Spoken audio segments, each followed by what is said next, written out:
Hi, my name is Joy McEwen and I'm the co-author of the book Raising Resilient Bees. I'm here today to just tell you a little short summary of how to get started in beekeeping. So first things first, I would encourage you to try to meet some folks who are already involved in your local beekeeping community. Here in Southern Oregon, we have a group called SOBA, Southern Oregon Beekeepers Association, and it's run through the Land Grant University's Extension Service. They meet monthly. There's a lot of new beekeepers and experienced. They usually have a bee club, and it's a wonderful place to just get to talk bees and also find out where there's where you can get local bees or local beekeeping equipment.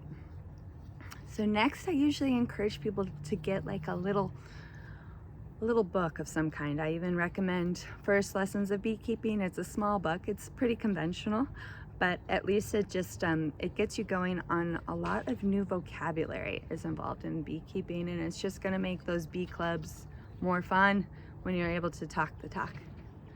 Okay, so then you are already on your way. Even watching this video, you're already on your way. So, right, because we do worry about the honeybees. They have all sorts of, they have all sorts of problems of varroa mites, loss of habitat, loss of farmland. But one of the things we're most concerned with is actually this epidemic of a lack of beekeepers. So you right now are thinking about getting into it, and I just really encourage you to keep going. Okay, so you're going to the meeting, you got the little book or something to help you with the vocab. Next, you're thinking about getting bees. So with that, do you have a spot in mind already? Because that's kind of an important part. Is that in beekeeping, we do have this funny thing, that this 2 feet or 2 miles rule.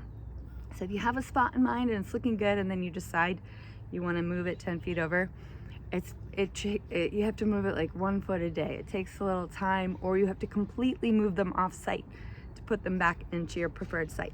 So try to have your spot in mind and make it so that it's good for the bees and the beekeeper. They have a really nice flight direction. It's easy to get to. Ideally it faces like east or south. It's sunny, and yet there's a windbreak. There's flowers around. You got this. Okay, from there, now you're kind of thinking, what kind of equipment? Because there's a lot of different equipment out there and styles of beekeeping, right?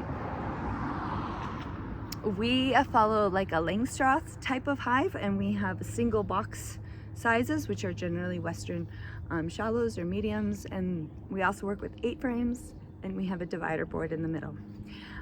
This works really great for us because we don't want our beehives to be too heavy, and it really enables us to keep our design simple.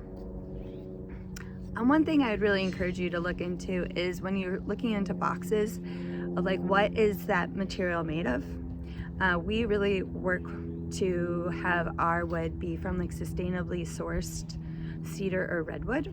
We really enjoy having the cypress family, which is like closed celled, so it has a high R value and a high insulation. And pine is generally waterlogged and it's heavy.